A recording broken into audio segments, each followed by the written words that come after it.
Hello everyone and welcome back to Tanchaz Talk, the world's only English language program focusing primarily on Hungarian folk music. I am your host, Kalman Magyar Öcsi, checking in today from Toronto, Ontario, Canada, as per usual. And I am very, very happy to have a special guests today, and I'll talk about that in a couple of minutes. But for now, episodes of Tanchaz Talk, which combine a mix of music and stories delivered by yours truly, are available as always on tanchaz.com. That's TANCHAZ.com, or on YouTube. Just search Tanchaz Talk and subscribe so you don't miss anything. Today we have an episode of Tanchaz Talk Interviews. This is where I delve into long-form interviews with a wide array of guests. Episodes of Tanchaz Talk Interviews are available on all popular podcast platforms, including Apple, Google, and Spotify podcast stores. Make sure you subscribe and leave a nice review if you like what you hear, and hopefully you do. Today, as I mentioned, I am excited to have two guests on with me, a husband and wife team, Kovesdy, Eva and Andras, and they are from Melbourne, Australia. The way I met these folks, actually, I met them through, I have actually never met them personally, but I contacted Kocsis Bondi, one of the great Hungarian folk dancers in North America, from Montreal, as you all know, and he's also the second violinist in Gyanta band, and he's currently living in Sydney. And I said, Bondi, who can I talk to about Australia? It's time to open up the world a bit, and let's get to meet some people from down under. And he said, you got to talk to Eva and Andras Kovesdy. So this is my first interview I'm doing with people I've never actually personally met before, and it's very exciting. And as my world opens up to these folks, so will yours, and we're on this journey together. I did kind of had an unfortunate false start interview with them earlier this week. Facebook Live completely crapped up on me, and I am now using a different medium. You can probably even hear the better quality, and so hopefully we'll avoid that, and we'll be able to do these interviews this way more directly. And but this will only benefit you, the listener, because I've already had some discussions with these lovely folks. Let me give you a little background on them. Eva Kovesdy was born in 1953 in Budapest, Hungary. She immigrated to Australia in 1964. She holds a Master of Applied Science degree from Deakin University. That's near Melbourne. I had to look that up.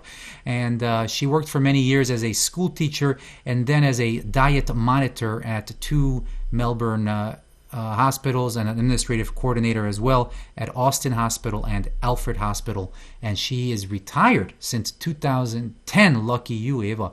Andras, her husband, was born in 1952 in Melbourne, Australia.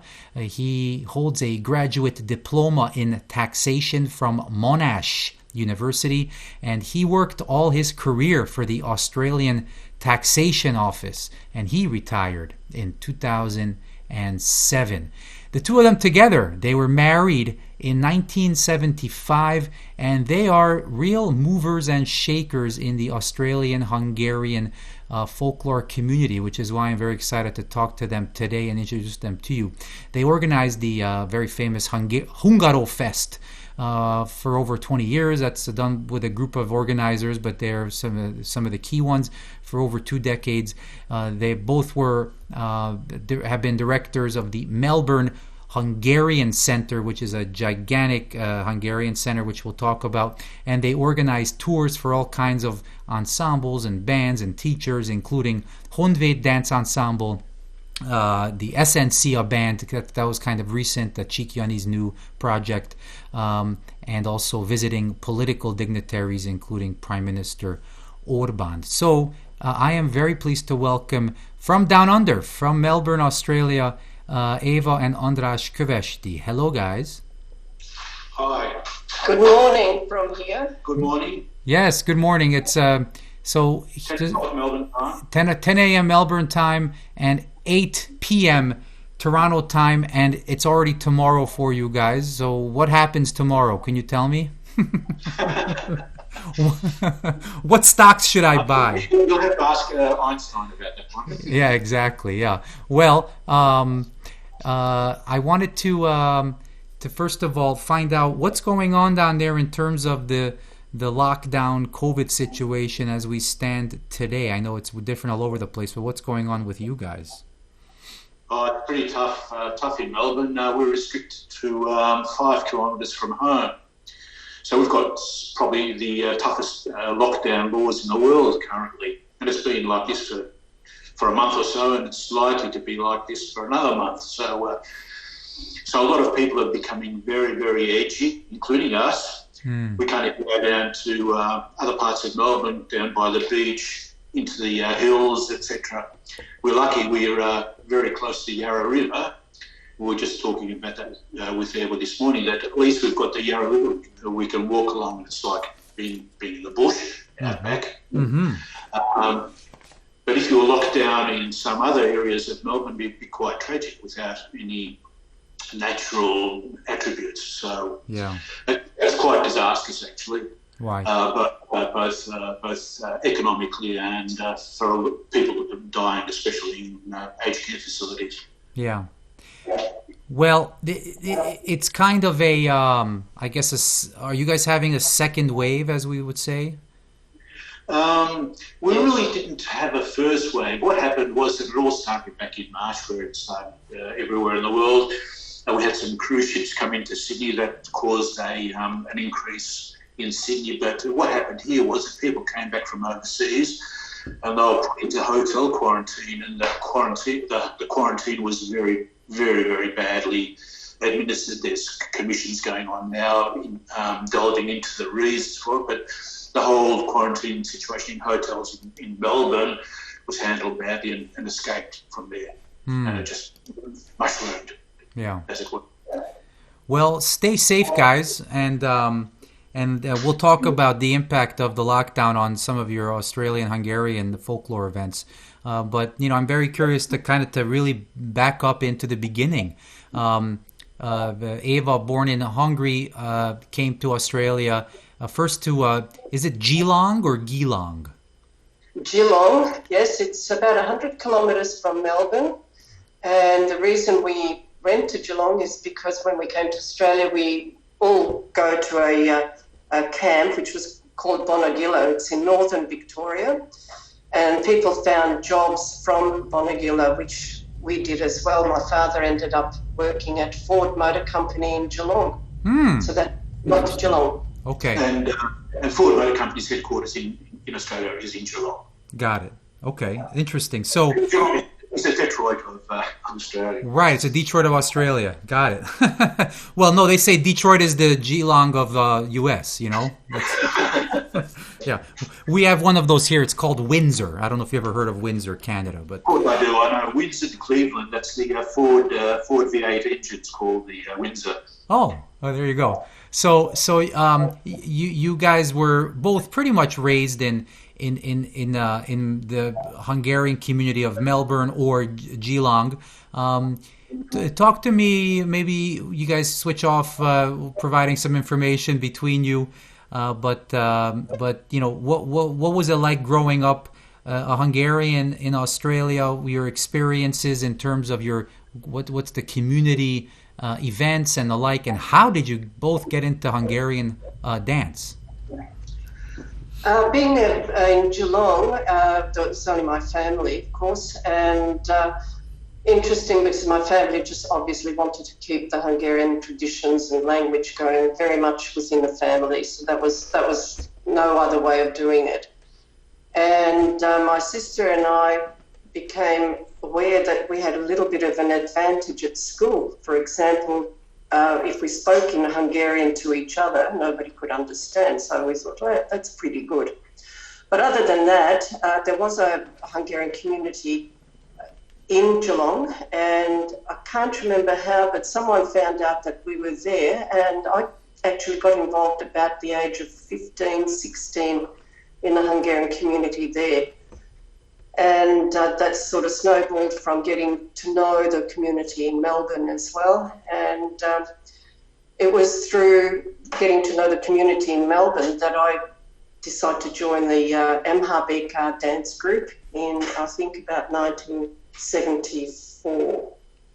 Yeah. So that's the short and the long of my involvement in the community. So I've been there for a very, very long time. What is the MHA?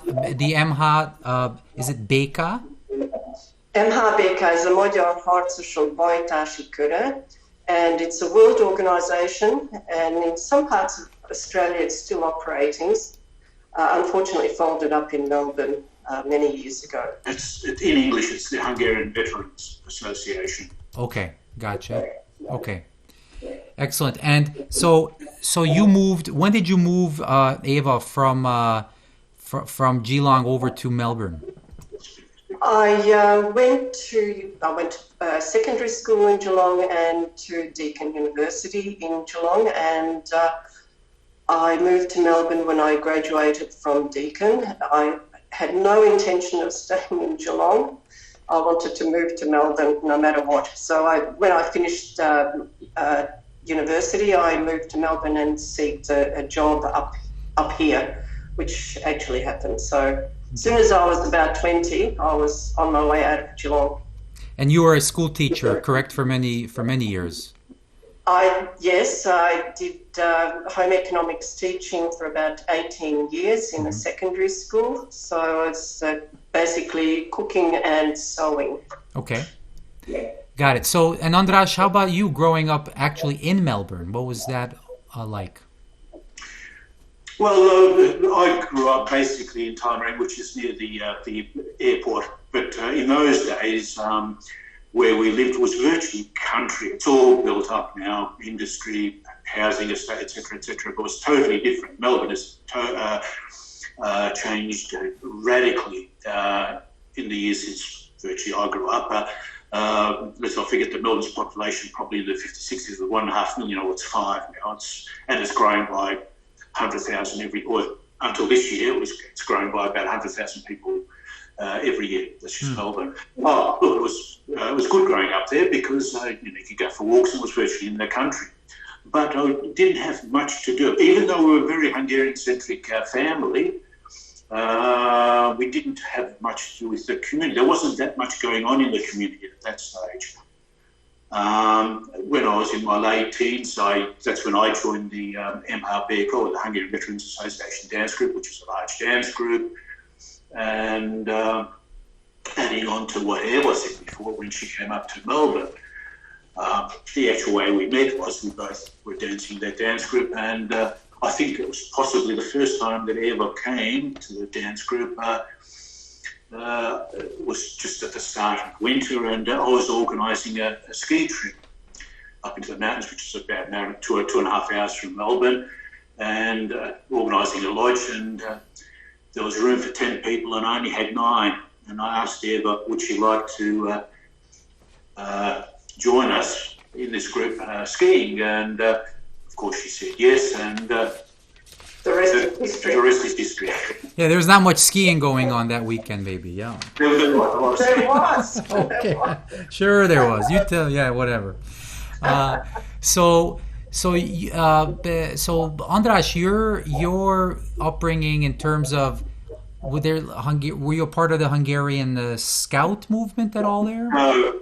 I was not a part of any involved in any formal Hungarian activities until I joined the dance group, and that was probably early 20s. So yeah. Okay, got it. We were sort of isolated in those days, so. So my parents had a bit, so we didn't really get out and about that much. You guys sent me a very kindly a list of kind of the background history of the various folk dance groups. What kind of struck me, in at least in Melbourne, was the number of groups that came and went, and the different organizations and iterations and the like. And this is obviously very typical in the large Hungarian community. Now in Melbourne, I think I mean, we're talking in terms of how many Hungarians there are, even like let's just say today, like we're talking tens of thousands, probably, right? No, we shouldn't use those terms, tens of thousands, because I think that is far in excess of what there actually is.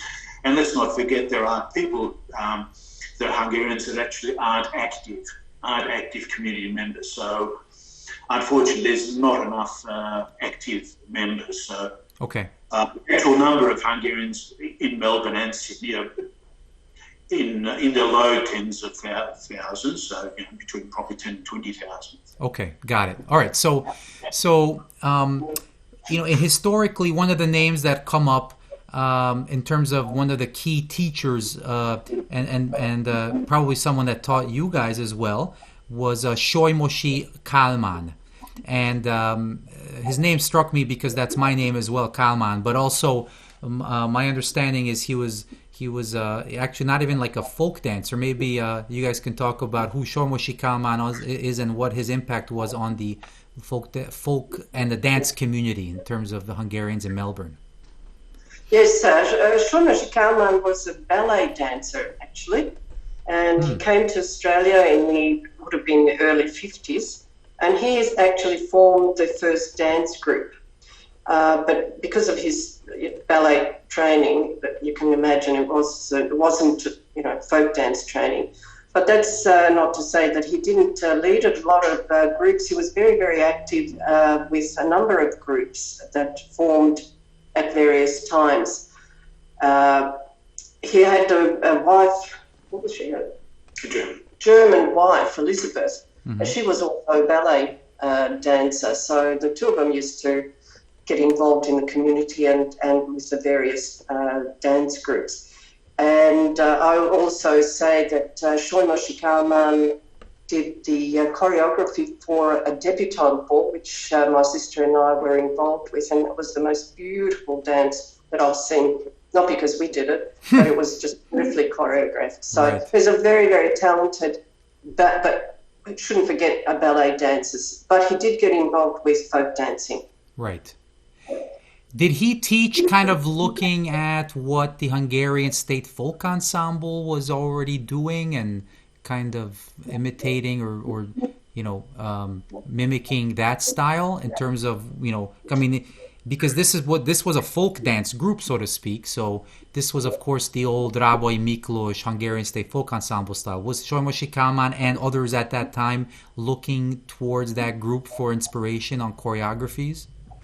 That's exactly right. The dance group, the MHBK, that we were involved with in the 1970s, early 70s, if you have a look at on YouTube now, the Aluminipi Együttes choreography from the 60s, say the Ácsádi Lakodalmasi, is exactly what we were taught. So Solymosi would have taught the same. And MHBK, that when we were there, was taught by Korcsma Miklós, who wasn't a dancer. He was a soldier, wasn't he? But he had some training or an interest in dancing, and it's exactly that choreography that we used to do in the 1970s is what the Aluminipi Együttes choreography. But that was the acceptable thing at the time, and that's what our audiences really appreciated. Okay. It was very, very colourful, a lot of movement, and of course we have to also understand that there was a lot of young people on the stage. So, for example, MHBK had 30, 40 dancers, so we filled up a stage quite well, and then there's a lot of movements, coming, going, spinning around, nice colourful costumes. And it's the greatest. Very, very, very colourful dance, but it wasn't the authentic dance that we'll do today. Yes. Which is, missing aside, a lot of the older generation, older generation, very much appreciated that style of dancing in preference. Well, yes, and this was one of I did a recent episode on Tanchaz Talk of my kind of a dirty secrets, the stuff I like to watch and listen to when it sounds kind of dirty, but anyway, it wasn't intended to be. But what I like to listen to when I'm not playing or listening to Hungarian folk music, and that old style, the Hungarian State Folk Ensemble style of these big lush arrangements musically, and the Echeri Lakodalmos and the choreography and the 30-member chorus, and all that. Oh, give that anytime, man. I'll take that anytime, Oh, yes, wonderful. We like it too. Yeah. Let's not confuse the listeners, but yeah, we love that too. Right. We still do. Don't tell anybody. It's our secret. What really strikes me when I think about the Australian community is that really, even as late as the late 90s, you guys were doing that type of old dancing, and the Tanchaz movement really, and the Timar Sándor school of taking the authentic village folklore and putting it on stage didn't hit you guys until late 90s, early 2000s. No, it was probably the 80s, early 80s that actually started. Well, that's right. I had to. There was Quitner János, who right. Okay. immigrated to Australia in 1983. He and his family emigrated to Australia, and having been involved in Szőttes, he was in Hungarian as művészeti vezető from 1974 to 1983. So he came to Australia and wanted to slightly change the whole dance movement here, and he did get involved in the Központ, the Hungarian Community Centre dance group, and from that he formed a new group, and it was called the Új Szőttes. Okay. And but he was also involved quite a bit in Kulturkör. That's the third dance group that's in Melbourne, and it still exists. So he was part of the dance teacher that actually formed the Kulturkör. So there's the Quitner János was probably by himself an icebreaker. Now, how much success he was able to have is another story, but because there were people who said they don't want to look at village dancing. We had that here too. Let's talk about that. So there's a subtext there. Yes, please. What happened was that we've mentioned MHBK and Korcsman Mitsu and Somosi Kalman, that old style dance. There was a big icebreaker happening in Melbourne, the early 80s. The big icebreaker was the Hungarian Community Centre was being built, which is one of the largest, if not the largest, Hungarian community centres in the world. And MHBK was a little bit probably dated, and the community centre was able to provide that facility where the new type of, not the new type of, but the traditional dancing could take hold. So let's kind of I guess kind of flesh that out. So and I might be confused in my background. So when I was talking about the late 90s, early 2000s, I was probably thinking about the first actual Tanchaz that happened. So let's leave that for a few minutes from now. So the impact of Quitner János, Quittner János. So he was the artistic director of the Szőttes group that's in Pozsony, in Bratislava, correct? That's right, yes. Right. So he spent a couple of years in Melbourne working or doing what took him there? They emigrated here in 1983. Okay. And for political reasons. Okay. And he did try and get involved in a number of dance groups here, because obviously there were so many. But from what I'm understanding is that some of the dance groups certainly weren't ready for his style of dancing at that stage. Right. So where he got involved, that's why the community centre group was often an offshoot that he's formed was the Új Szőttes. So he was trying to bring in the Tánc Színház productions a little bit more with, a certain amount of success. Did you guys dance in Új Szőttes? No. No, we didn't. So we danced in Amhabek from 1974, about 76, as active dancers. And then we will jump. We were always maintaining and getting involved in a certain amount of folk dancing, but then we'll jump. And it was back in 2000 that we actually got involved far more and actively becoming part of a dance group. Ah, okay. Well, what did you guys think of what Kvitner János was bringing in terms of something new in the 80s? Did you like the village stuff? Actually, the first time we saw a production was probably in the late 80s, perhaps 88. Mm-hmm. And we were shocked, pleasantly shocked. Yeah. We were just, wow, it sort of just blew us away. Mm-hmm. I mean, oh my God, this is wonderful. Yeah.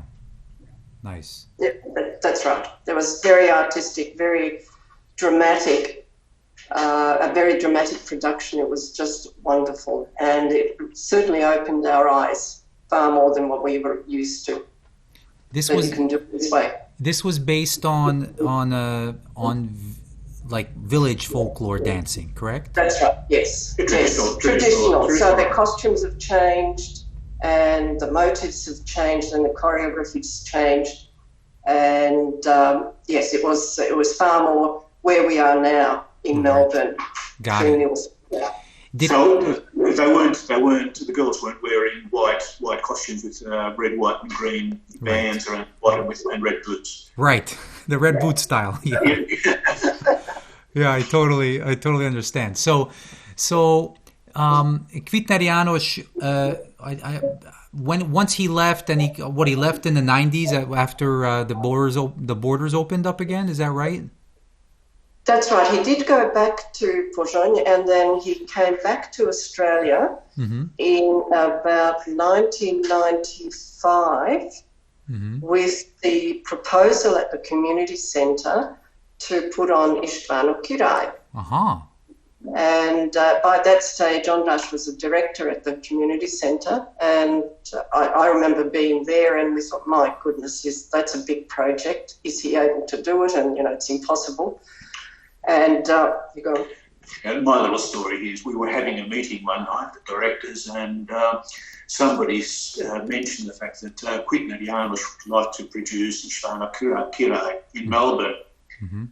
This was late 95, so it would have been November, December, and he wanted to produce it he wanted to have it ready for a show in April. Mm-hmm. And I said, no, that can't be done. And Elizabeth Öcsi said, well, if Kvitner János says it can be done, it can be done. Right. And it was. Nice. It was the most wonderful production that we've seen. They've hired out a theatre for it, so you had all the proper background and the sound effects and lighting, etc. And it was the best one I think we've seen. And we always say it's a better one than we've seen in Hungary. So wow. It was fantastic. That's great. Is there collaboration and I guess in terms of Kvitner János's seemingly very important work in Melbourne, did that extend to Sydney and other Hungarian communities? No.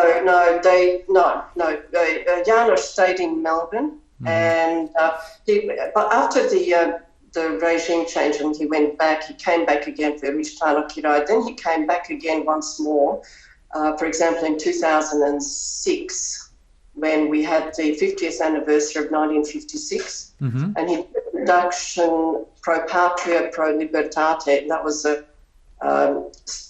dramatic story of 1956 based on folk music, of course.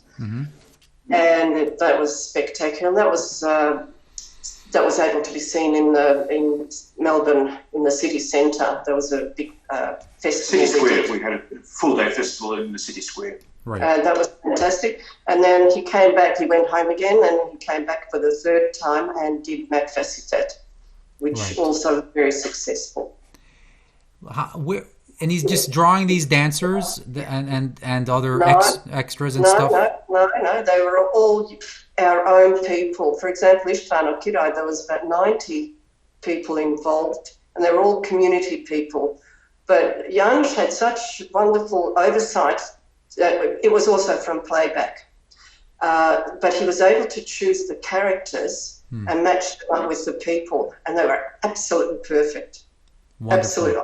Ostrich was just one of these people, Kulchar Ferry, but his voice matched his own voice, the person singing it. So It was extraordinary. Well done. Wonderful. So you guys got a taste of the folklore dancing, and obviously Australia being quite isolated, getting there is expensive, takes a long time, and it's not like North America in terms of how many communities there are. And we will take an inventory, so to speak, in a few minutes of the various Hungarian communities, so people can get a sense of that in Australia, what's going on. But you got a taste of the Hungarian folk dance, but in terms of people starting to improvise, people starting to kind of attend the Tanchaz. My understanding is that's again early 2000s, and it came with the tour of the Honvéd ensemble in Australia. Why don't you talk to us about that? And I know Muzsikás might have toured there before as well, and maybe some others, but the real turning point seems to be the early 2000s.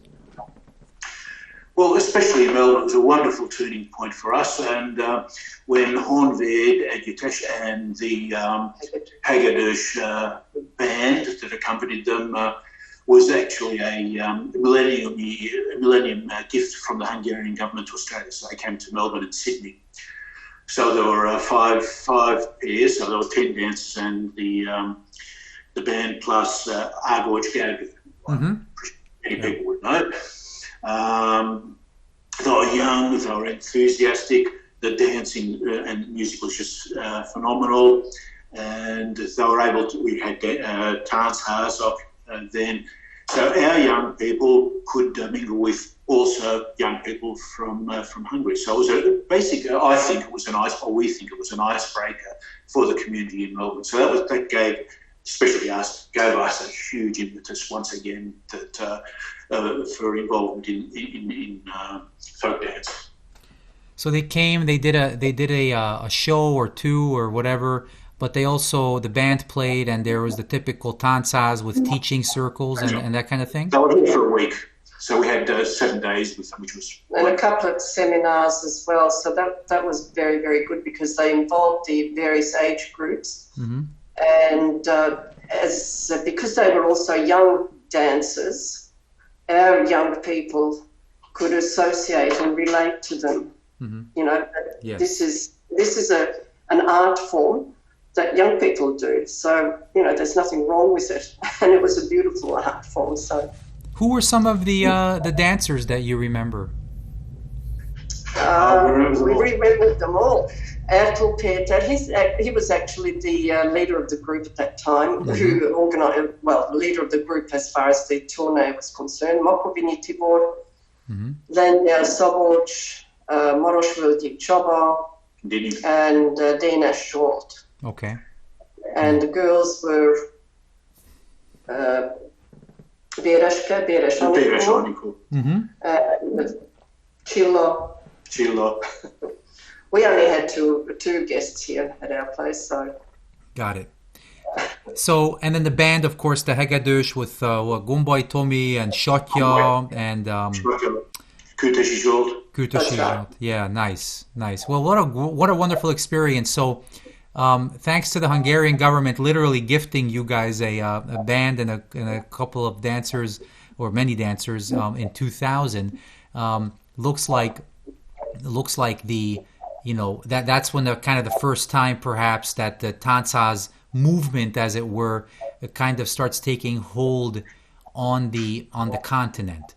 That's right. Yeah. If I say something there, it was one of those occasions where a number of directors, for example, in the Kustfond, also saw that we need to support our folk dancing and the youth with the folk dancing. So just after Hornby, so in 2000, there was a fund, Magyar Kultúra Alapítvány, formed with the 3 dance groups that operated at the community centre and the community centre directors to say, let's put some money aside so that we can cater for our dance groups and make sure that we have dance teachers come out to Australia who can actually teach, professional dance teachers who can teach our groups. So that was in 2000 that we formed that fund, and the fund was the money that came from that fund was a yearly event, which actually is a very successful event, and that's a Gulyás Halászlé competition. And very popular. So the event itself is very popular, and the funds that come from that is also for a very worthy cause. So we had a number of teachers that came out under that program, and it worked very well for a time. So the teachers that have come out and really put a stamp on this in terms of continuing to teach at these camps and workshops and choreographies and the like since 2000, and I'll read some of the names out so people can hear them. So Ertl Péter, he came back a couple of times after the tour. That's right. Kádár Ignác, Nazi, Farkas Tomi, these are people that we know here. Ola Attila Nyúl, and I'm going to read a big name. He's been there several times, and I think he could be kind of one of the big keys, not just for the Hungarian folklore community, but for you guys personally as well. Gémesi Zoli. He's been to Canada and the US many times. So talk to us a little about why Zoli kind of jumps off on this list to you guys and some of the experiences you've had with him. Zoli had been here a number of times, and being a very professional folk dancer and very skillful. That's not to say the others weren't, but Zoli also delved into letting the dancers know where the dances originate from. And that's something that we didn't have enough of. So he had a lot of background information of the villages, of the culture, of the history, the heritage of the various areas. And he was able to impart all that knowledge in his manner. So it came alive. So it wasn't just a dance from Sikh. You can do a dance from Sikh. But once you knew what Sikh was all about, and he painted that picture, it became far more relevant. And that's Zoli's big thing. All of these teachers, the travels by them to the very expensive travels and the lodging and taking care of all that, for many years that was taken care of by this fund that you mentioned, which is very interesting because we hear about dance groups maybe raising money through a bingo or a bake sale or whatever, to bring teachers out. But you guys actually had a formal type of fund, which was a pooled kind of thing in terms of some various organizations and dance groups pitching in through various sources, including the Gulyás and the Halászlé competition and the like, to raise money to bring these folks there for several weeks or months. Is that right? That's correct. And basically the accommodation was done by the various dancers such as ourselves and other who hosted these people for 2 months, 3 months, 6 months. So it was a lot of involvement and a lot of things on everyone's behalf, voluntary work. As you know, probably the same in Canada. Most of this sort of stuff happens voluntarily, so people devote their own time and resources to get an outcome. No, I always say I do the folk music for money and the law part for fun, But I'm sure the tax work was all for fun too. Yeah. That was all. But I used to always say, the argument often comes up: why do people? Some not dancers, but people get a lot of money. for the work they do, tennis players, football players, etc., etc. Oh. Well, what I can actually say, nobody ever came to see me do my job. Yeah. Well, you guys are treated unfairly in the Bible, in my opinion, but that's another story. In all of this time, from you guys getting involved in dancing in the 70s all the way up to now, I presume you've traveled. I've seen your Facebook page. I know you have traveled to Hungary many times. When you're there, have you partaken in camps or festivals or going to performances? And tell me about some of those experiences. I'm very curious about early on, maybe in the 70s and the 80s. You started maybe going to some Tanchaz or some camp, and what you saw and what your experience. I didn't go to camps, but I specifically remember probably in the 70s, would have probably been 75, 78. We were down on Lake Balaton and having a look at the Arlomin Eptans agitation on an open stage. That was probably our first experience with dancing in Hungary, and then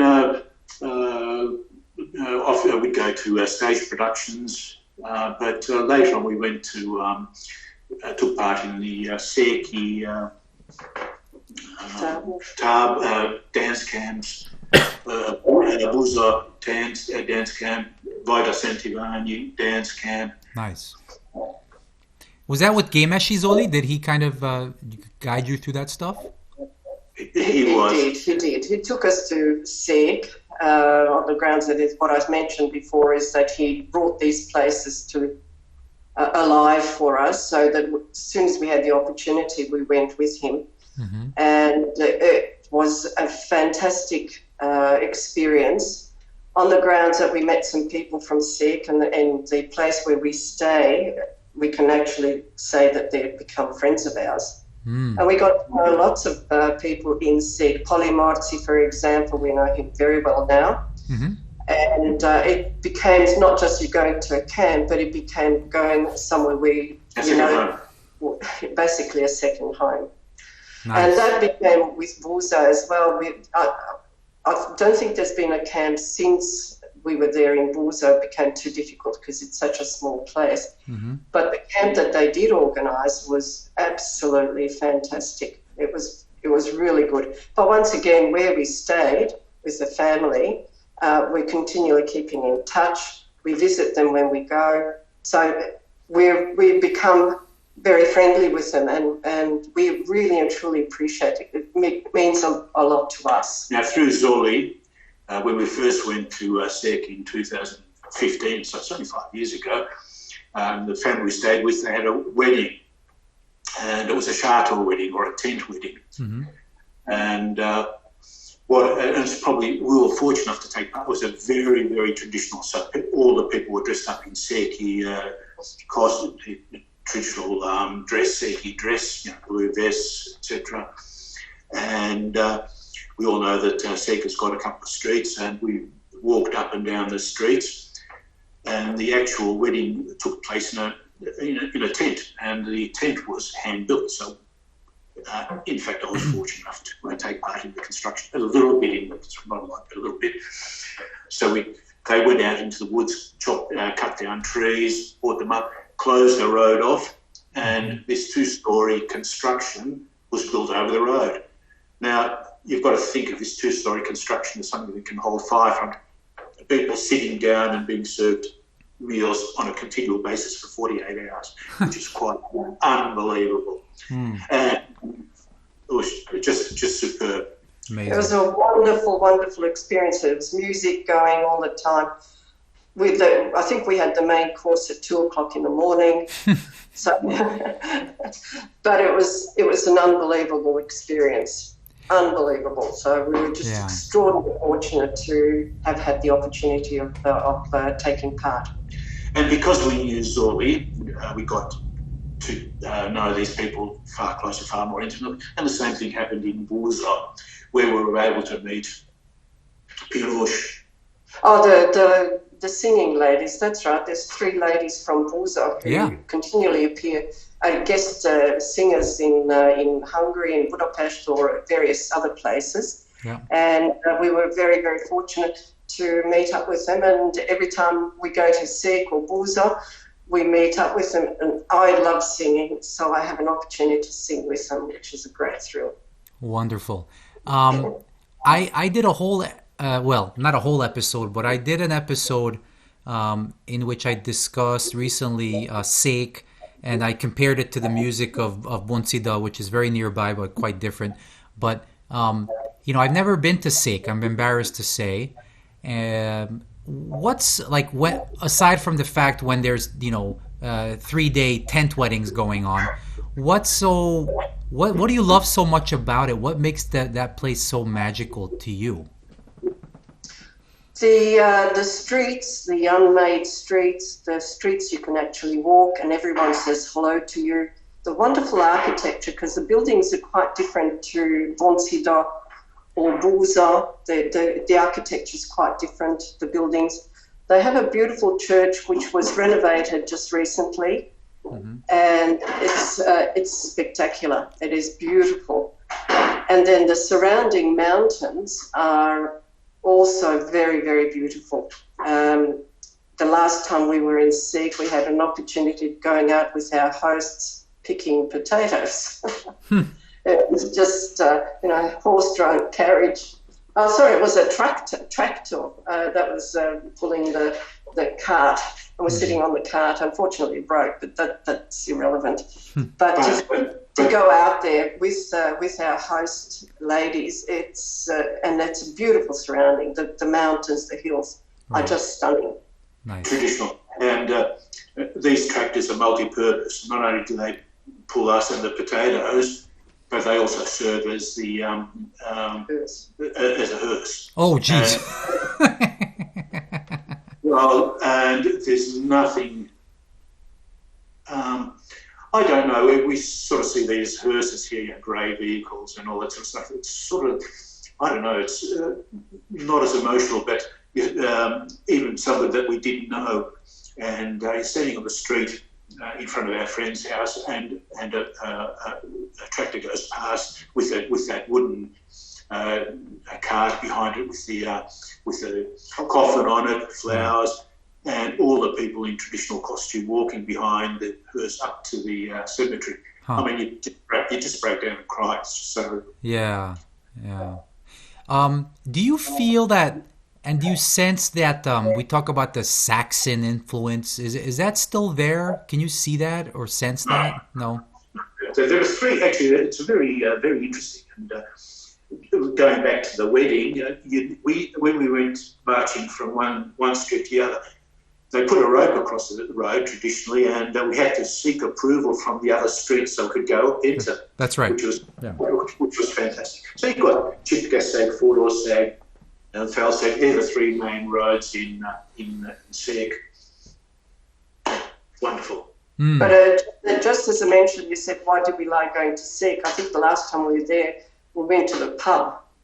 It was a break during our dancing, and we went to the pub. Mm-hmm. And we started to chat to a gentleman there, and we became quite good friends. So it was just wonderful that you can meet people, you talk to people, they're very open, and you learn a lot. Yeah. Fantastic. Right. We love going there. It's very interesting architecturally because it's got a different architecture. Houses are all different. Let's not forget, it was a wealthy town. Right. Yeah. Salt. Yeah. Salt mines. Yeah, salt mine. I can't even imagine what a big deal it was. I mean, it was probably the Geelong of Transylvania. You know. It's a wealthy town, and the houses there are far more impressive. Right. Double-story houses, more substantial gardens. So it's nicer. It's nicer than Geelong was. Sorry. It's nicer than Geelong. Oh yeah, you can't compare. those are fighting words, Andras. We'll take those words. Definitely. But I'll just say one more thing about Szék. There is a salt lake, right, just a few kilometres out of the city. Right. And it's very, very salty, very, very salty. So you don't have to do a lot of swimming to stay afloat. Right. And in recent times, they've actually developed it, and there's grass around it, so you can actually sunbake, and you can get in and out of the water much easier. So that's becoming very, very popular. It's like the Dead Sea, so you can't put your legs down. The water is so dense. Wow. So you just sit on top of the water and read the newspaper. It's like Salt Lake City without all the Mormons there, you know. Anyway, I get you guys get that. Okay, that's good because it's a North American reference. So let's go back to Australia. And by the way, you've managed to convince me to put Sake on my places to visit list. I've taken off Beijing and I've now put Sake. Thank you. Okay, so let's kind of take a snapshot because majority of the people that listen to this for now are from North America. So I wanted to kind of give an idea of what the various communities are here in Australia. So obviously we've talked about Melbourne and the very large Hungarian club that you guys have, and that's a big community. Obviously there's Sydney, which is, I guess it's about 11 or 12 hour drive away. Is that right? That's right, yes. Okay. Which one's bigger in terms of Hungarian community? As far as community goes, probably we've got to be careful because there's a lot of rivalry between Melbourne and Sydney. Let's not forget that. So we've got to be very politically correct here. Okay. Both of us, no, we love Sydney, so there's no problem. We love the people in Sydney as well. Yeah. They've roughly got similar populations, but the two communities developed in different ways, I think. Mm-hmm. Sydney's got a Magyar house, but it's far less substantial than Melbourne. They've got Southern Hungarians have built a very nice facility there, but that's relatively new. So they developed in a little different way, whereas in Melbourne we've got 4 substantial institutions, buildings, like the Hungarian Community Centre is the biggest. You've got Bocskay, which is in more or less central Melbourne, which is a church and a hall. So they've got a facility.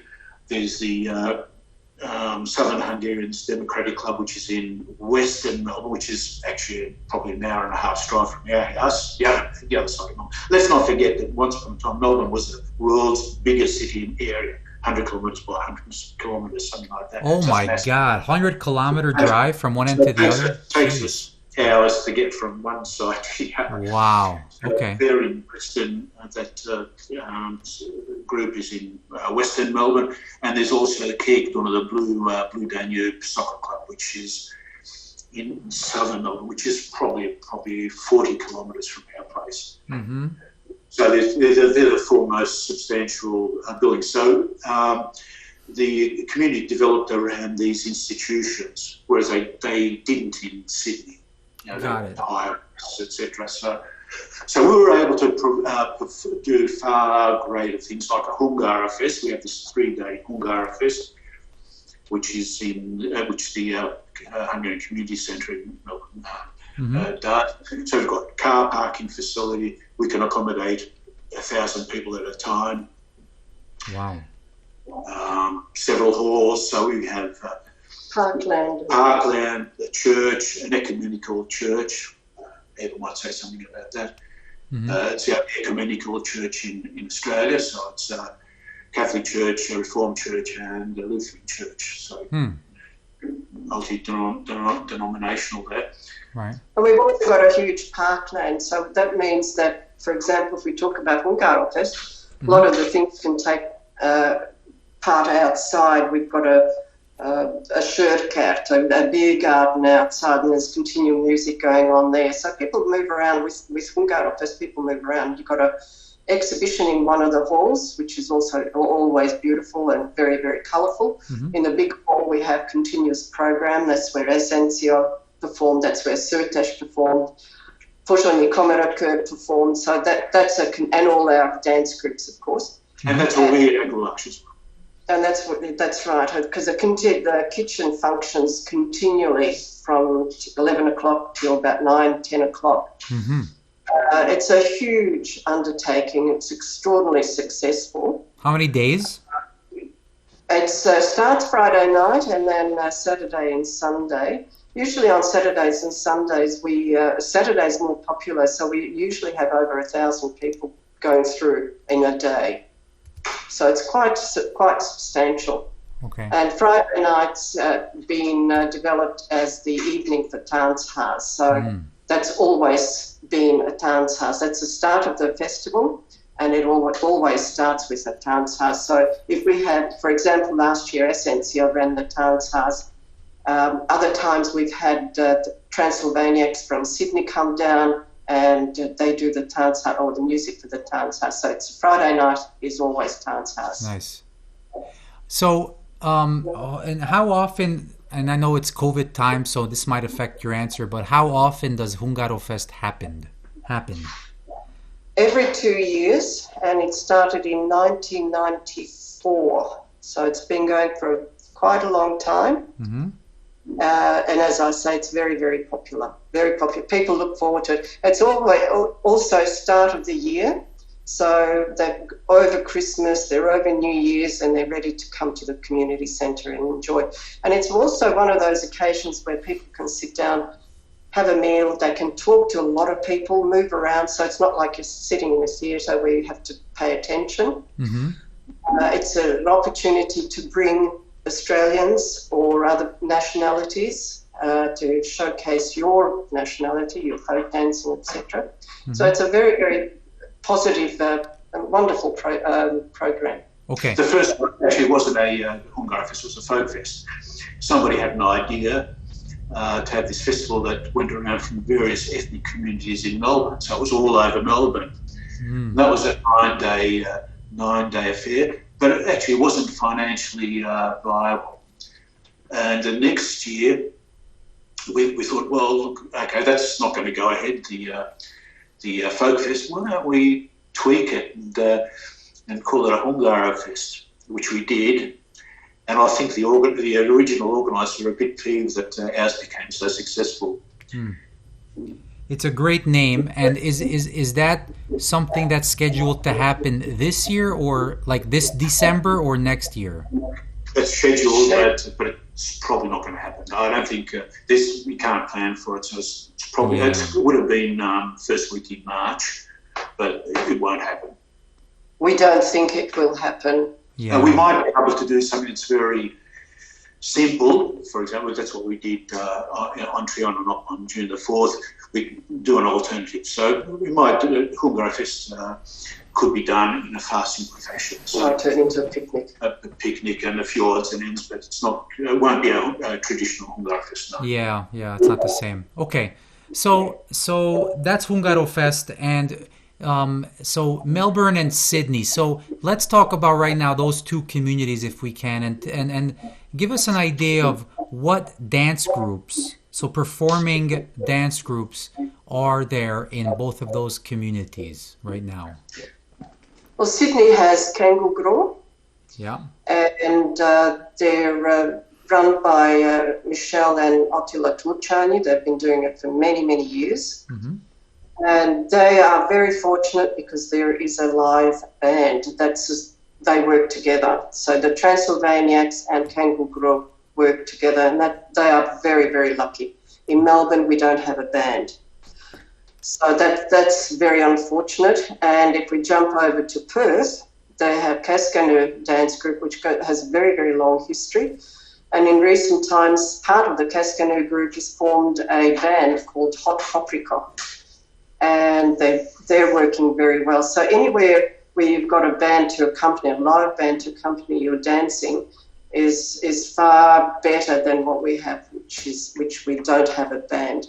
Although there are 3 Australian girls called Bordos who play Hungarian music as well as Romanian music, but we've known them since. They've performed actually a number of times at Hungarofest. So their Australian girls have taken an interest in Hungarian music, for example. They've gone back to Hungary, they've gone back to Transylvania to learn, and they speak Hungarian, and they're big girls. Right. Which is very easy because we've been able to, both groups, both Transylvaniacs and Vardos, we've been able to follow their progress almost for 30 years now, which is fantastic. Right. And because they've been able to go back to Hungary, so we can actually see the progress. They're fantastic. Yeah. Right. So I'm on the record as declaring Kengugro the greatest Hungarian folk dance ensemble name ever, and Transylvaniacs as the greatest band name ever. So that's fantastic that they're Sydney. We have you can take that. Yeah, it's great. Yeah, the great names. And Keskenő Dance Group in Perth, and they have a band there, Hot Paprika, another great band name in Perth. And of course, we have the Bardos Trio, which I understand they're not really like Tanchaz oriented, but they play Hungarian folk music, which is great. And a lot of traditional Hungarian folk music, yes. Right. They have Tanchaz with us on the odd occasion. Okay.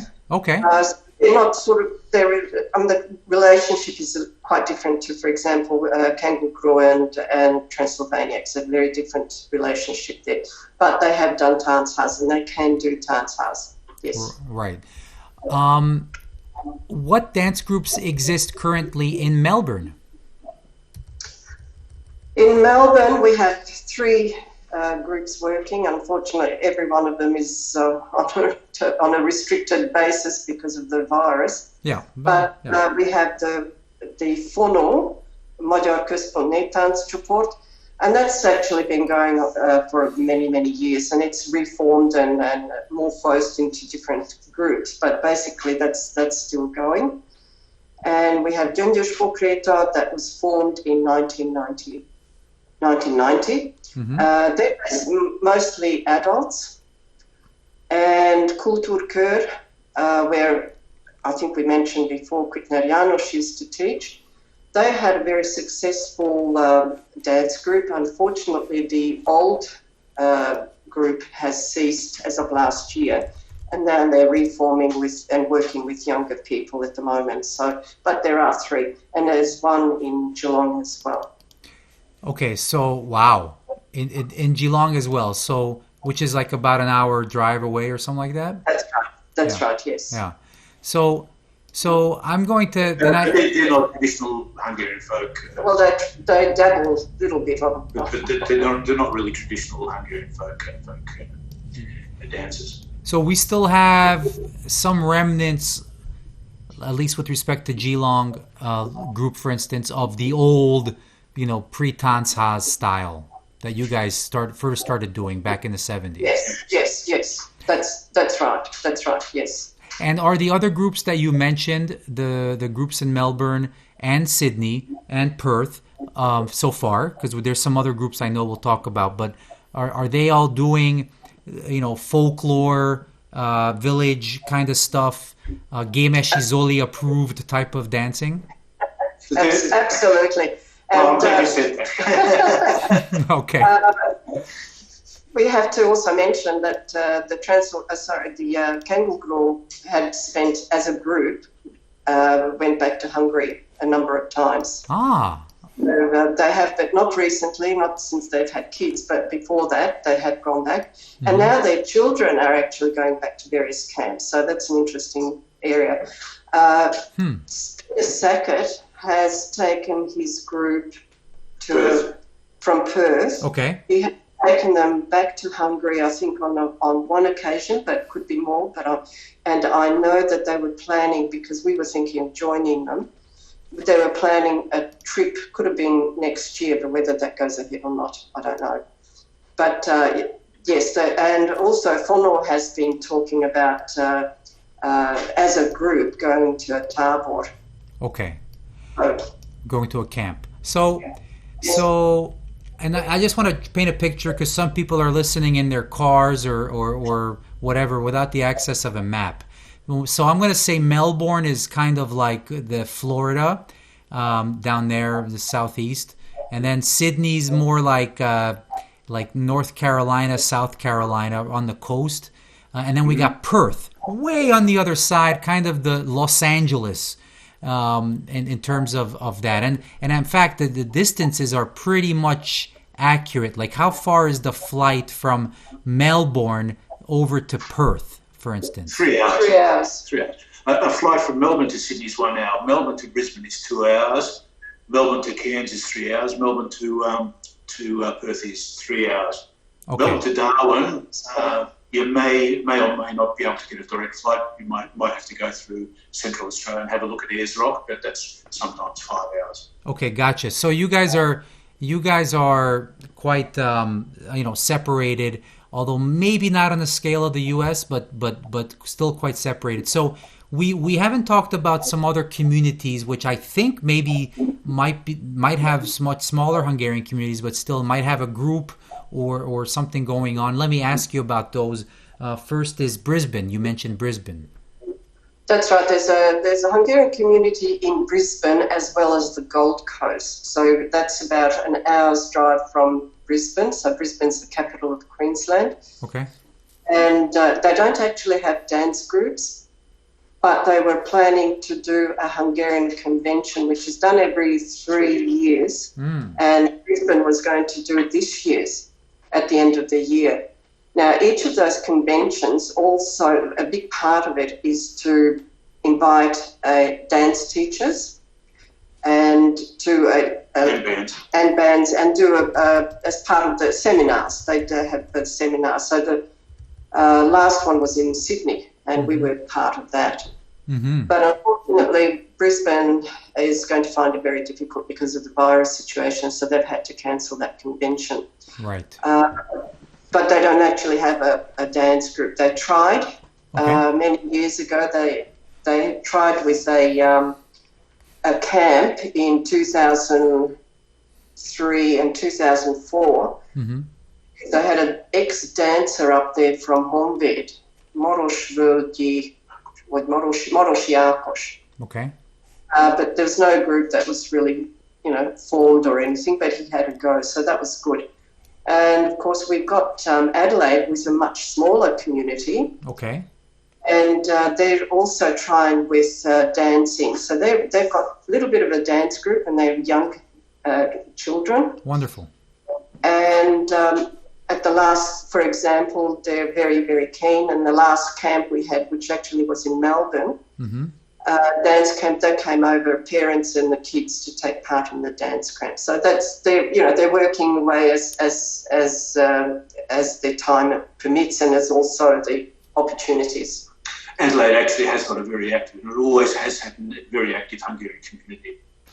Adelaide, just so, again, for people not looking at a map, Adelaide is kind of like the New Orleans. Like, that's kind of where it is in terms of, in comparison to Melbourne. Sorry, guys, I know this, you guys Dallas probably... or something like that. Yeah, I probably sound like a maniac talking like this, but... It's on the way to Perth, so if you're flying to Perth, from Melbourne to Perth, Adelaide is on your way. It's about an hour and a half flight from Melbourne. Right. Yeah, it's 800 kilometres. Right. So, I know not everything rotates around the U.S., but I'll be like Donald Trump and I'll pretend everything rotates around the U.S. Okay.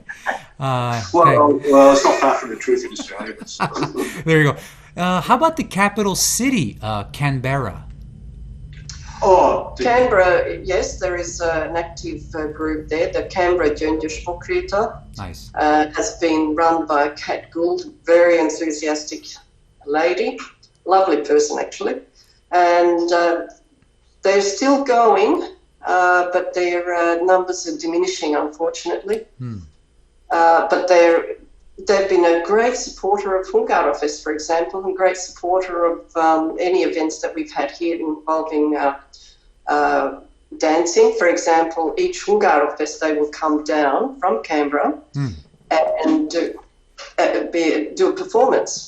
So they're fantastic. They also go obviously up to Sydney because it's a much shorter distance. Right. And they take part in their Tanchaz and seminars, etc. So they're very active as far as... And they take part in everything. They're always there. They're always there. Yeah.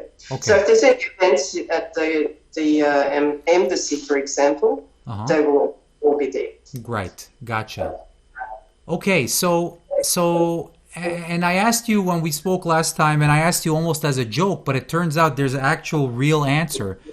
I asked about New Zealand, which is like way off the coast there, but there's some activity in New Zealand, which I can't believe. What's going on in the New Zealand-Hungarian community? There is an active group in Auckland and Wellington. So Wellington's the capital in the North Island. And is it South? Yeah, Auckland's in the North Island and Wellington's in the South Island. But they do have an active group, and they are actually receiving Karchepe scholarship holders there too now in the last 2 years. So there is an active group. There used to be a dance group there, but I'm not sure whether it's still working. And referring back to SEC, a very, very interesting thing happened not so long ago, some years ago, in Wellington, the capital. They were able to build a SEC couple in the capital. Right, so a little different than SEC. In fact, we had one also in Canberra. So we also had a SEC couple on the banks of Lake Burley Griffith in Canberra, which our ambassador then was able to organise. Very cool. Is there anything going on, my last question, in terms of an inventory, Tasmania, which is the island south of you guys?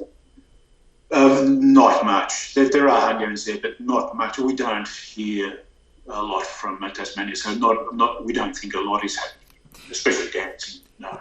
If you can kind of generalize and tell me like the type of dancers that we have in these various places. I mean, there's the pre-war. First of all, there's like the World War I potentially immigration wave. We have the World War II, which sounds like post-World War II. No World War I. So there was people came to Australia in the 1850s. For example, at our music at Melbourne University at the it's just skipped my mind now. The Conservatorium of Music at Melbourne University. Into the front entrance, there's a huge portrait of Dame Nellie Melba, who was a very, very famous opera singer at the early last century, and that was painted by Baron von. I skipped my name now. It should pop into mind because I know it very well. But that was a Hungarian artist that was here back in the middle of the 19th century, so the 1800s. So there were odds and ends of Hungarians coming out. In fact, we did a memorial, which was actually initially organised by the Hungarian ambassador, Dr. Gyanta, who unfortunately died just a couple of months ago. We actually helped him organise it, and we were part of the group that organised it in Ballarat, which is also 100 kilometres from Melbourne, which was Bendigo, which was a memorial to the Hungarian gold miners who were part of the Klopka regiment in Pozsony. Who came after the 1848 revolution was put down. They came to Australia in the 1850s to look for gold. So there were dribs and drabs, but the first major migration group were my parents' generation, came out in the late 40s, early 50s, 1949, 1950, 51. Then the 56ers. Yeah. Then people came out from southern Hungary in the 60s, from Vojvodina. Yeah. And there was a group of young Hungarians who came out in the 1980s, but they were sort of more professional, work-oriented, etc. So they weren't political refugees as such. Is there any more? Are there any fresh immigrants coming? There are, but a lot of them are headhunted. So the professional people that came and have been sought out for to work. IT, right.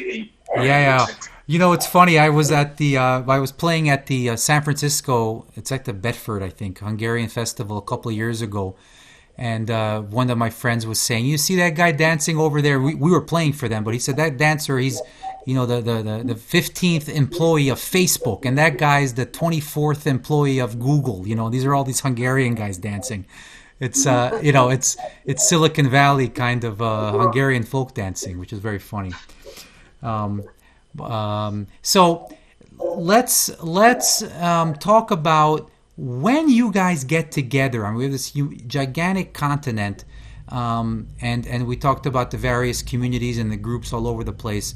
I'm curious about, first of all, camps, and I'm always jealous. I hear about Tükrös tábor. I say Tükrös tábor going on in Australia. What's going on? Maybe you can talk about Tükrös tábor and some other camps that you guys have done, which kind of hopefully combines these various disparate communities and gets you guys all together in one spot.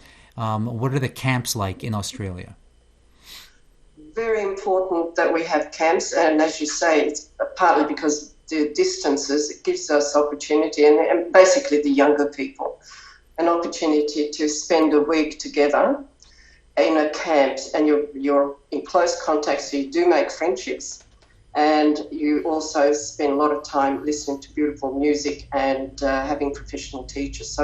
And it's a movement that's really developed and very, very strongly supported by particularly the three groups that I mentioned, so Melbourne, Sydney and Perth. And of course Canberra, but they're a smaller group, but they're always there. So in 2000, we had the first Tükrös tábor, so Tükrös Zenekar came out, and that was in Sydney, and that was hosted by the Kangaroo Group, and Hegli Dushan and Mehes Kotta were the teachers there. Yeah. Then Tükrös came out again in 2002 in Sydney, where we had Sotmari, and then they had the Brisbane tried one in 2003 and 2004, but from what I've heard, we weren't able to go to that, but from what I've heard, they had huge visa problems, teachers that they wanted to invite, so it wasn't as big as what they had hoped, but went ahead. And then Melbourne had a go at it in 2004-2005 with the Voida Sentivani. We had Ertl Peter and Vera Shoniko. No, we didn't. We had Melindo. With bands? Were there bands there? Sorry? Were there bands at these other... Yes. We had Transylvaniacs playing, and I think we had Bardos. And Bardos. Okay. That meant beautiful surroundings, so that was very successful. We had a lot of people there with nice surroundings. Then we had in Perth, they did an Erdöngerstüzes with Teko at Utes. Unfortunately, we didn't go to that, but apparently that was very, very successful, and a lot of people are still talking about it. Then we had, once again, a Tükrös tábor in 2012. Then that's right, Barani Barbie and Ritchie. Ritchie. Okay. No. And then we had Melbourne again, and that's when Melbourne invited Żurawski, Zoltan and Zsuzsa. Arkas, Tommy and Gal Nori. They had it down by the beach, so that was a great surrounding. That sounds like a camp. Wow, that's great. It was good. Yeah. Then we all went to Perth, and that became a Tükrös again. That was fantastic. Nice. That was really good. Nice surroundings, and actually, just on a side note, we left the Tükrös tábor and flew straight to Hungary. So that was good. That was nice. Nice, right from Perth. That's where Hajdú Florin, Barani Barbie, Jussi and Mehes Kotta were the which was. And then the last one in Melbourne, and in fact the last Melbourne was last year, done by Gyöngyös Pokreta again, and that was in the mountains. And unfortunately, apart from Maurits Spencer, we didn't know any of the dance teachers, but they had Tokos band out. Yeah. And they were just fantastic. Yes. Absolutely fantastic. But they were taken around. I would have to explain, they played at a cafe at a different suburb, about half an hour from our place one night, and we went there. And we had all Australian, I think we were only Hungarians and one other person. There was a handful of Hungarians, but most of them. Australians, and they just kept playing, and everyone enjoyed it so much. It was a wonderful experience. So wonderful. Yeah, camps. I describe them as kind of the rechargeable battery port. You know, it's so important to get people here from Hungary or Transylvania to teach us, and then also to kind of, you know, all say, hey, we're in this together. You know, all the people from the local community. Because what I gather, at least with respect to Australia, is you guys don't have like a Pontozo or a Western Canadian Hungarian folk festival or that kind of thing. The closest we might get is this Találkozó, the convention that you mentioned, which is every 3 years. But even that's not just folk dance, folk music oriented, right? So no, that's right. There's lots of other programs happening there. There's lunches and it's a cultural convention, right? So this is it for you guys. The camps are the key. How about in terms of Tanchazes? I know, you know, the Transylvaniacs in Sydney, at least, you know, they're having some Tanchazes once in a while with live music. Is that something that you guys might try to go to once in a while? We do go up there. We fly up to Sydney and go to the Tanchaz. They're fantastic. They usually hire out a hall and a great atmosphere. So we've been to quite a lot of them. Mm-hmm. Unfortunately, because as I said, we don't have a band. In Melbourne, it just doesn't happen. And it doesn't have the tradition either, whereas in Sydney, it's had a long tradition to do Tanchaz.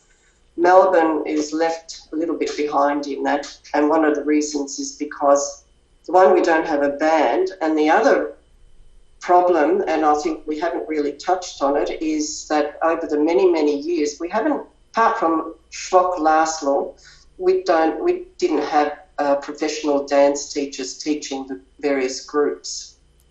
And that is a real problem. We've had lovely people saying, yes, I'll teach you. But there isn't a professional, and this is where we had Gémes Izoli and Farkas, etc. Right. Trying to fill in the job. And now we've got the Kőrösi Csoma Sándor program scholarship holders filling in that position. Yeah. So let's talk about the Kőrösi Csoma program, which is the KCP. We'll shorten it to that. This is the Hungarian Fidesz government's a program which attempts to fund. Well, it funds very graciously, actually, Hungarian kids and adults.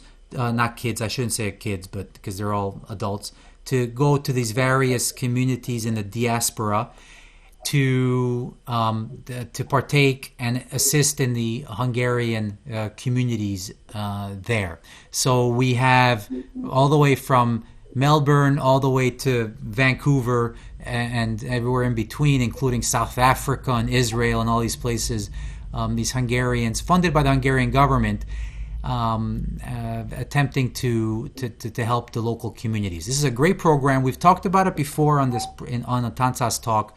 I'm curious as to your experience with it, at least in Melbourne and perhaps in Sydney. I know we mentioned Baranyai Barbara a few times. Barbie has been in Sydney as a KCP scholarship recipient, and of course Zsuravszky Lilla and her husband now Tapolcai Gábor, they were in Melbourne.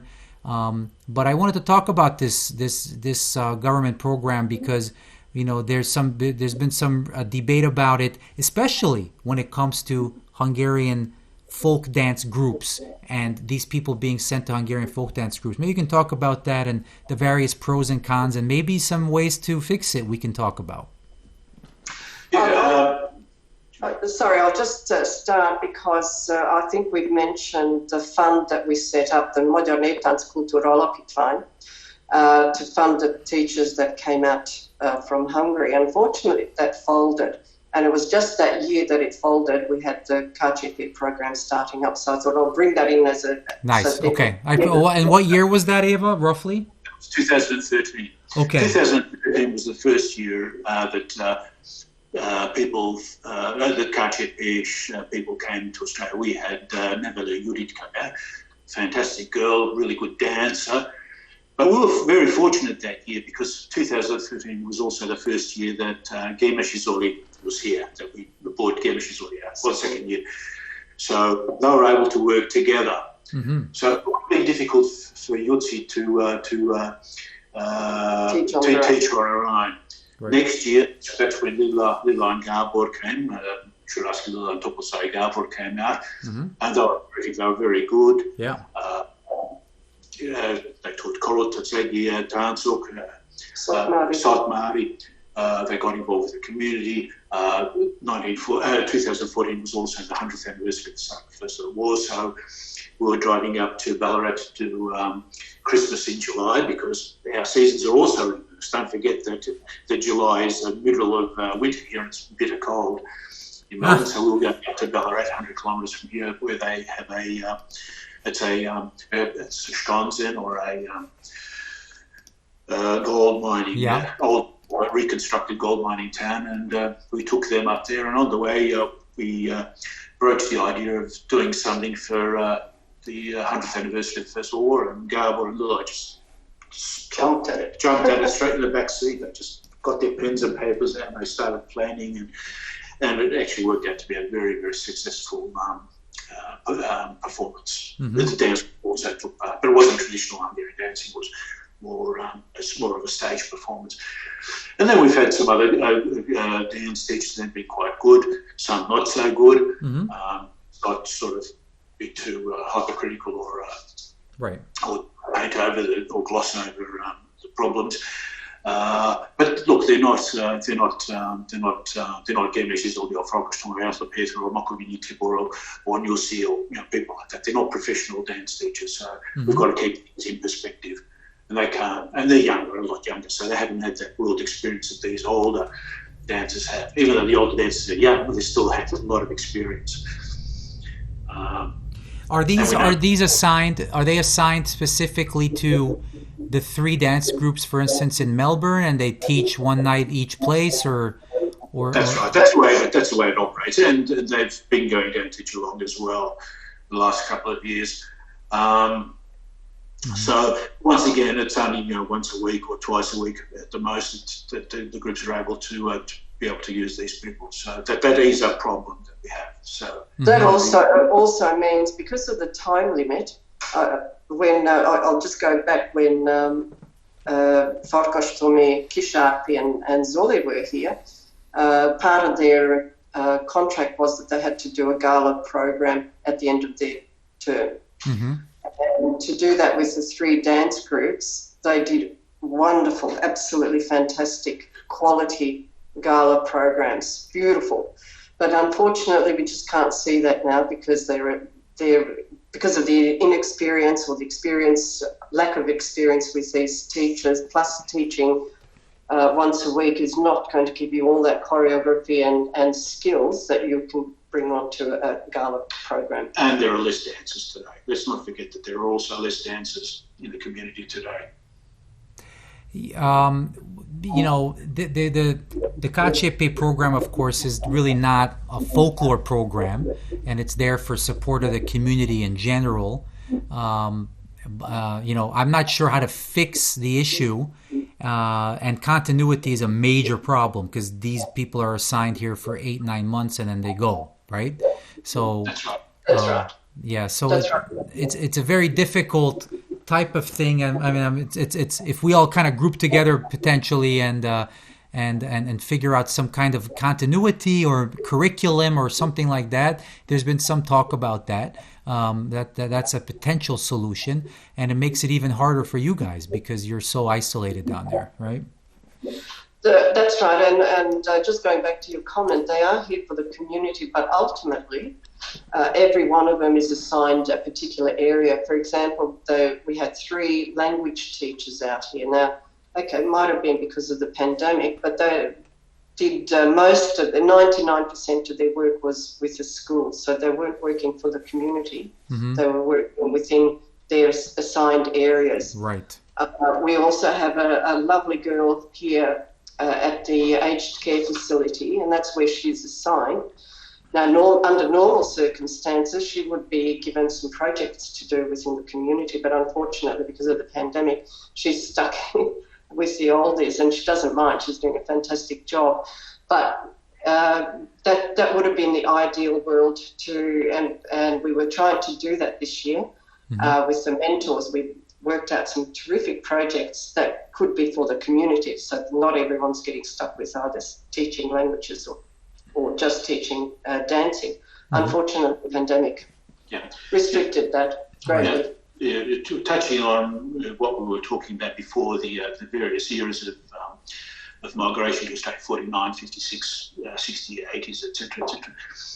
I think an important thing, and the same thing would be happening in North America, Canada, and elsewhere in the world, that we're facing this demographic problem. You know, the first generation people that came out from Hungary, and as time goes by, there's a reduced involvement of people with a Hungarian background because they're born in Australia. They marry out of the community, and unfortunately, Hungarians have got one of the worst rates for marrying out. Only 2.93% of Hungarians marry other Hungarians. Really, you have that? That does like an actual statistic? That's an actual statistic. Yes. Wow. They did at Monash University. They did a research project on that probably 25 years ago. So you'll find that the Serbian communities are better. There are communities better, but the Hungarian is one of the, together with the Germans, one of the worst. Wow. Okay, so you guys bucked the trend, and so did I guess. Well, I don't think my father would have ever spoken to me. He was a tough soldier, my father. Right. So you guys... The second generation, there are some second generation, and I have to mention here that currently the Scouts, the Melbourne Scout group is very strong. There's a lot of young people in there, and actually they're third generation. Right. So the Scouts are, for whatever reason, they do have very good leadership at the moment too, so I have to put that in. But that's quite strong. Unfortunately, dancing is not strong. Well, what's the demographic of the dancers? Is it enough, like in terms of the performing dance groups in Melbourne? Are they mostly non-Hungarian speaking folks? No, Fornos is all Hungarian, and the age range there is Vibor's 19. Well, the age, I always say this story when I was dancing only a couple of years ago. The age difference between the oldest dancer and the youngest dancer, and unfortunately I was the oldest dancer, and the the difference in age was exactly 49 years and 364 days. Yeah, you have to be very careful with that one day, yeah. We were born on the 25th of February and I was on the 26th, so it didn't quite make the 50 years. You were born on February 32nd, right? Yeah. Okay. But the age range, as I say, Vibor's, I think, about 1920. And well, she was born in... and Paul's Balázs, she's getting close to he's 65. Okay, so wow. That's the age range of Forno. Junior Konkreta, they're all be in their 40s and 50s. But they're all Hungarians? Like, they all speak Hungarian? Mostly. You might have one or two, but they're mostly Hungarians. All the dance group, they're mostly Hungarians. 99. Speaking Hungarian, like you guys? Yes. Okay. Got it. So, I just want to reassure everybody, though, we talk about a demographic problem, but it sounds to me we have churches, we have Cherkészet scouts, right? We have restaurants, we have potentially like stores, a Hentes, all that stuff going on. And obviously in Melbourne, at least, we have a fantastic Hungarian cultural center, a community center, which might be one of the biggest, if not the biggest, in the whole diaspora. So there's still a lot going on. There is a lot going on, and people are trying to maintain it as much as possible. I think a big difference also is that once upon a time, if you go back to earlier migrations, they were able to bring the culture and they were able to put the culture out into the Hungarian community. Whereas people that are born in Australia, second, third generation, etc., we basically have to import the culture because we can't, for obvious reasons, we don't live in that cultural environment. So that has to be imported. Right. And that brings its own difficulties. That then becomes a cost issue, time issue, etc. Right. Whereas a lot of time people were able to do all sorts. In fact, we had an orchestra probably 20 years ago. There was not a symphony orchestra, but it was a substantial orchestra. Then we had a brass band, substantial. Oh, yeah, that was a long time ago. But they were able to do things like Ishtana Kire, which was 96, which is 34 years ago. We wouldn't be able to do that today. Right, and you guys have dinner dances and balls and all that stuff still going on. Yes, we did all that sort of stuff, yes. Right, great. I know you guys don't have kids. You're both retired. Give me the pitch on why you love living in Australia so much.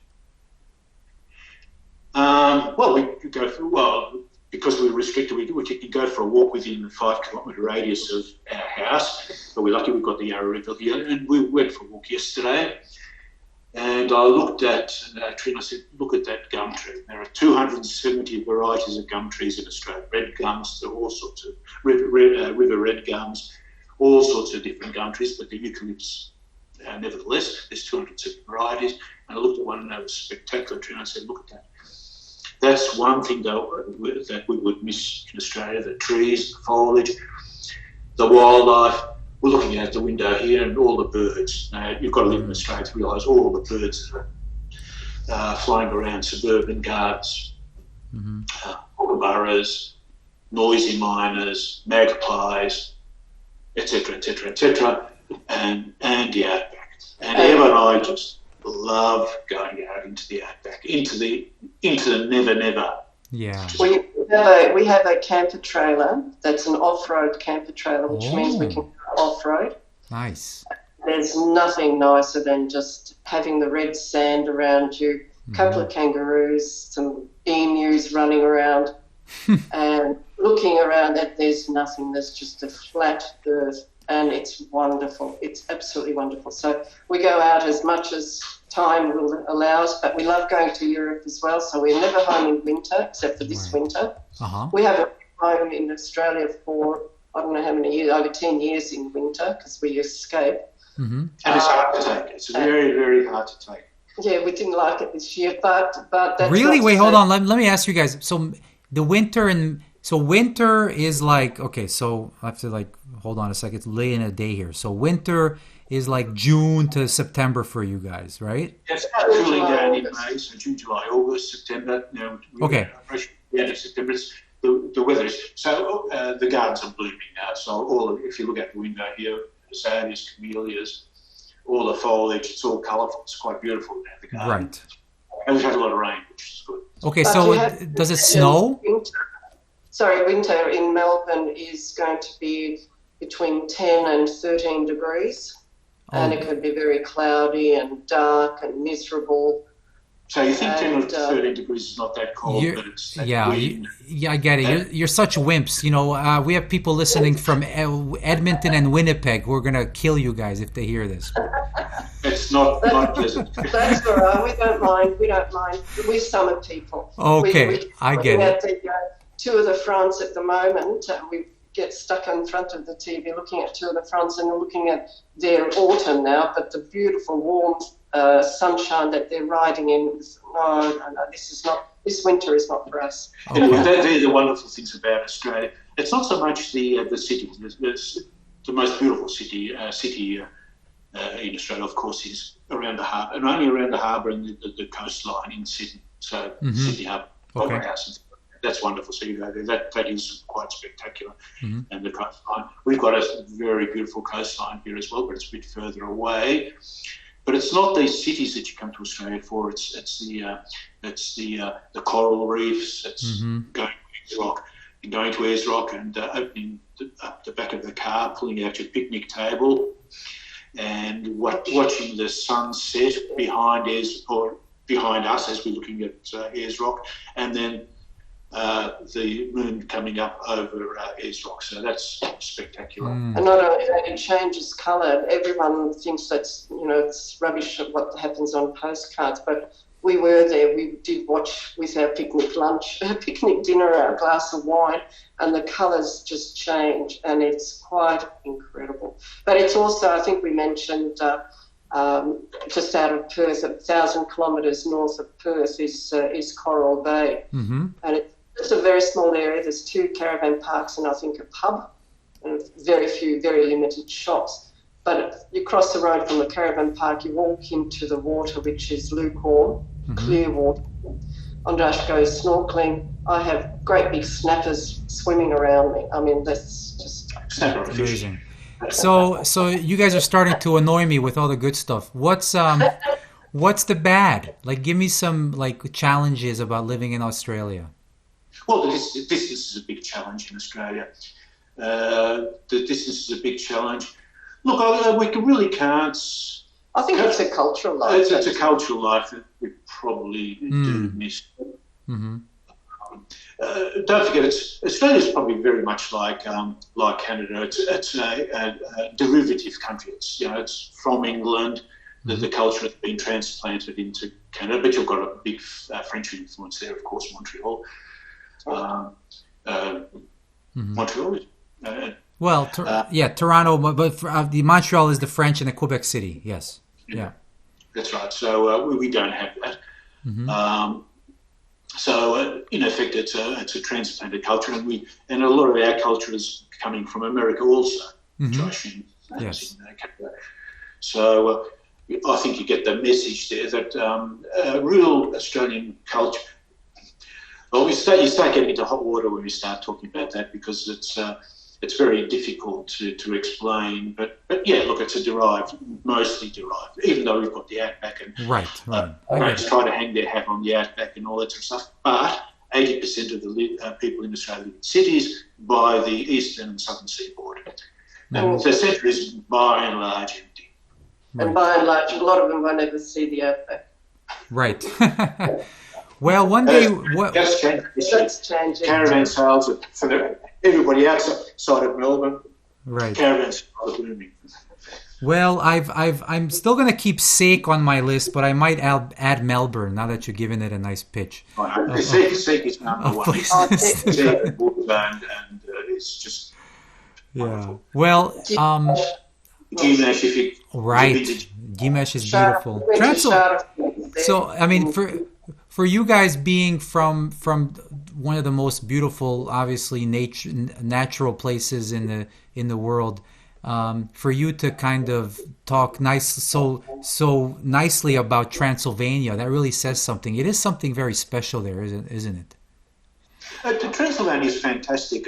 I mean, if anybody has an opportunity, and once again we have to go back to Zolly, who's our mentor in places like Bursa, for example. We stayed at the mayor's house. We were fortunate enough to be able to stay with them, and they live opposite the town green. Old English terms, you had the green. That's where they used to take.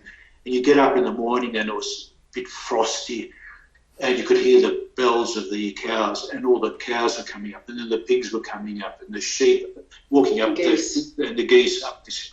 It's just, if you live in a postmodern society where you go up the street and all you see is cars, motorbikes, cars mainly, you look back to those things and with wonder how beautiful it is. It's different living there and the difficulties they have living, etc. But from an outsider's point of view, being a tourist and staying there only a few nights, it's just. But we appreciate what they're doing. We're appreciating their. Yeah, for sure. Well, folks, there you have it, a resounding endorsement from the outback all the way to Bursa by Kovesdy, Andras, and Eva. Guys, I'd really like to thank you for your time and for your energy and for all your organization for these many decades for the Hungarian community. I know you haven't done it alone, but I know you're a big part of it. So thank you so much, and thank you for being a part of the show today. It's a pleasure. Can we just have a last word? Absolutely. That's what I want to ask you. Last word is yours. My last word is that if you get involved with the community, not necessarily only the dancing, but if you get involved with the community, it just opens up so many doors. And we've been lucky. We've had 30 or 40 years of being involved in the community, which opened us up to so many people, so many ability to meet prime ministers, politicians, poets, singers. Jankovic Georgi, he's got the most wonderful voice, and we still keep in contact with him in Hungary. Sports people. We hosted the 50th anniversary of the 1956 Olympic Games. We met all the gold medals. People in normal life just don't get a chance to meet those people. We've had that great opportunity. It's fantastic. So if you can, get involved. That's right. Eva, anything else you'd like to add to Andras' wonderful last words there? No, I think he said it all. We really and truly have had wonderful experiences. And I think we're extraordinarily fortunate because we go to Hungary, as we say, during the summer, and our programs are taken up with visiting friends and spending time with friends because of these contacts, we have made a lot of friends. Wonderful. Great. Well, and they're worth their weight in gold. Yeah, and we have made friends as well today. You've made friends with a lot of people listening. So I'd like to thank you both for being on. And on behalf of Tanchaz Talk and myself, Kalman Magyar, thank you so much, everyone, for tuning in today. And we will see you next time. And thanks once again to Kovesdy, Eva, and Andras from Melbourne, Australia. Take care, everybody.